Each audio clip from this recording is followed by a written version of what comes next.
அண்ணே என்னண்ணே தூங்கிட்டு இருக்கீங்க? தூங்கிட்டு இருக்கானா? ஸ்கிரிப்ட் யோசிச்சுட்டு இருக்காருல. கொரட்டை சவுண்டு அங்கே வரைக்கும் கேட்குது. ஸ்கிரிப்ட் யோசிச்சுட்டு இருக்காராம். யாரு தூங்குனேன்னு கூட சொல்லு, நான் ஒத்துக்குருவேன். கொரட்டை விட்டேன்னா சொல்லாத, எனக்கு அந்த பழக்கமே கிடையாது. நீங்கள் இப்படிலாம் சொல்லுவீங்க தெரிஞ்சுதான் நீங்கள் தூங்குறத நான் வீடியோ எடுத்துட்டேனே. ஏய், இது வேற யாரோ விட்ட கொரட்டை, நீ மிமிக்ரி பண்ணி சேர்த்து விட்டு ஏமாத்துற. போடா போன போடுறாங்க. இதே மாதிரி நம்மள பல பேரும் கொரட்டை விட்டு அப்புறமா அது இல்லைன்னு சொல்லி அதுக்கப்புறமா அவங்க ஒரு வீடியோ ரெக்கார்ட் எடுத்து காமிச்சு அதுக்கு என்ன பதில் சொல்ல முடியாமல் பல இடம் முழிச்சிருப்போம்.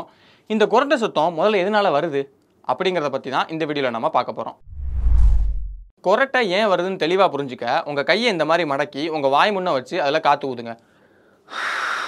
இப்போது நான் இந்த பக்கம் காற்று ஊதும் போது இந்த பக்கம் அந்த காற்று ரொம்ப சுலபமாக வெளியே வந்துருச்சு.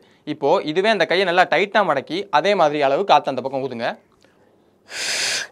இப்போது நான் முன்ன ஊதுன அளவுக்கு தான் காற்று ஊதுனேன். ஆனால் ரெண்டாவது தடவை ஊதும் போது இந்த பக்கம் இருந்து காற்று அந்த பக்கம் போகிறதுக்கு கொஞ்சம் சிரமப்பட்டுச்சு. இதே தான் கொரட்டை விடும்போது நடக்குது. நம்ம காற்றை சுவாசிக்கும் போது அந்த காற்று நம்ம மூக்கு வழியாக நம்ம சுவாச குழாய்க்கு போய் அங்கேருந்தா நம்ம நெஞ்சு பகுதிக்கு போகுது. தூங்கும்போது முழிச்சிருக்கும் போது எல்லா நேரத்துலையும் இதுதான் நடக்கும். ஆனால் பொதுவாகவே நம்ம தூங்கும்போது என்ன ஆகுதுன்னா நம்ம உடம்புல இருக்கிற தசைகள்லாம் ரிலாக்ஸ் ஆகி கொஞ்சம் விரியும். இதை எப்படி நம்ம புரிஞ்சுக்கலாம் அப்படின்னா, நம்ம தூங்கும் போது ஏதாவது ஒரு பொருளை நல்லா டைட்டாக பிடிச்சிக்கிட்டே தூங்கணும்னா கொஞ்ச நேரத்திலேயே அந்த பொருள்லேருந்து நம்ம பொடி தளர்ந்துடும். கவனிச்சிருக்கீங்களா? இப்போ நான் முன்ன சொன்ன காற்று நெஞ்சுக்கு போகிற அந்த பகுதிக்கு வாங்க. நம்ம உடம்புல மற்ற இடத்துல தசைகள் இருக்கிற மாதிரியே நம்ம தொண்டைக்குழியை சுற்றியும் கொஞ்சம் தசைகள் இருக்கும். இப்போ நம்ம தூங்கும்போது நம்ம உடம்புல இருக்கிற மற்ற தசைகள் எல்லாம் விரிவடைகிற மாதிரியே நம்ம தொண்டைக்குழியை சுற்றி இருக்கிற அந்த தசைகளும் விரிவடைய காற்று உள்ளே போகிற அந்த சுவாச குழாயோட சைஸ் வந்து சின்னதாகும். எப்படி நான் ரெண்டாவது தடவை கையை நல்லா சுருக்கும் போது இந்த காற்று உள்ளே போகிற அந்த கேப் வந்து சின்னதாச்சோ அதே மாதிரியே நம்ம சுவாச குழாயை சுற்றி இருக்கிற தசைகள் எல்லாம் கொஞ்சம் விரிவடைகிறதுனால அந்த சுவாச குழாயோட சைஸும் சின்னதாகும். பொதுவாகவே கேப் சின்னதாக இருக்கிற ஒரு பகுதிக்குள்ளே காற்று போச்சுனாலே அந்த காற்று நல்லா வைப்ரேட் ஆகி தான் அடுத்த பக்கத்துக்கு வரும்.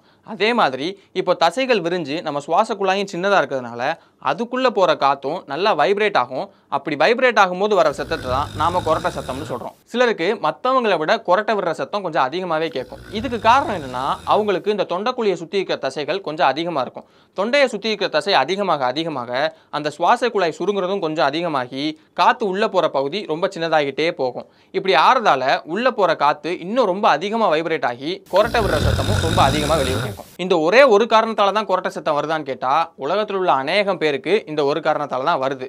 ஆனால் இன்னும் கூட சில காரணங்கள் இருக்குன்னு மருத்துவர்கள் சொல்கிறாங்க. அது என்னன்னா, விட்டத்தை பார்த்து மல்லாக்க படுக்கும்போது சிலருக்கு அவங்க நாக்குடைய அடிப்பகுதி தொண்டையில் போய் அதிகமாக மோதுறதுக்கு வாய்ப்பு இருக்குது. அப்படி ஆகும்போது முன்ன சொன்ன மாதிரியே காற்று உள்ளே போகிற அந்த கேப் கம்மியாகி அவங்களுக்கும் கொரட்டை சத்தம் வரும் அப்படின்னு மருத்துவர்கள் சொல்கிறாங்க. இது போக குடிப்பழக்கம் இருக்கிறவங்களுக்கும் கொரட்டை வர்றதுக்கான வாய்ப்பு இருக்குது. அன்னைக்கு நைட்டு அதிகமாக குடிச்சிருந்தா மற்ற நாளில் வர்ற கொரட்டையை விட அந்த நாள் நைட்டு கொஞ்சம் அதிகமாகவே கொரட்டை சத்தம் கேட்கும் அப்படின்னு சொல்கிறாங்க. சரி, ஆனால் ஒல்லியாக இருக்கிறவங்க கூட கொரட்டை விடுறாங்களே அப்படின்னு கேட்டிங்கன்னா, அவங்களுக்கும் இந்த தொண்டையை சுற்றி இருக்கிற தசைகள் கொஞ்சம் அதிகமாக இருக்கலாம்னு, குழந்தைகள் கொரட்டை விடுறதுக்கும் இந்த தொண்டை தசை வளர்ச்சி காரணமாக இருக்கும் அப்படின்னு சொல்கிறாங்க. எது எப்படி இருந்தாலும் கொரட்டை விடுறது நார்மலான விஷயம் கிடையாது.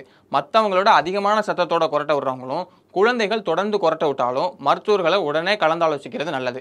அதுபோக கொரட்டை விடுற மற்றவங்களும் கூட ஒரு முறை மருத்துவர்களை கலந்தாலோசிக்கிறது நல்லதுன்னு மருத்துவர்கள் சொல்கிறாங்க. பார்த்தீங்களா? இதனால தான் உங்களுக்கு கொரட்டை வருது. ஒழுங்கா அவங்க ஆஸ்பத்திரி போவோம். இங்கே அந்த வீடியோவில் இருக்கிறது நான் இல்லைன்னு சொல்லிக்கிட்டு இருக்கேன். திருப்பி சொல்லிக்கிட்டு இருக்கேன். போன ஒழுங்கு மரியாதை. Hello hello hello hello hello hello. இதே மாதிரி ஆச்சரியப்பட வைக்கக்கூடிய சயின்டிஃபிக் எக்ஸ்பெரிமெண்ட்ஸ் மற்றும் நம்ம அன்றாட வாழ்க்கையில் நம்ம தினமும் பார்க்குற விஷயங்கள் பின்னாடி இருக்கிற அறிவியல் காரணங்கள் பற்றி தெரிஞ்சுக்க தேநீர் இடைவேளை சயின்ஸ் சேனலுக்கு சப்ஸ்கிரைப் பண்ணிடுங்க. கூடவே பக்கத்தில் இருக்கிற அந்த பெல் ஐக்கானையும் மறக்காமல் ப்ரெஸ் பண்ணிடுங்க.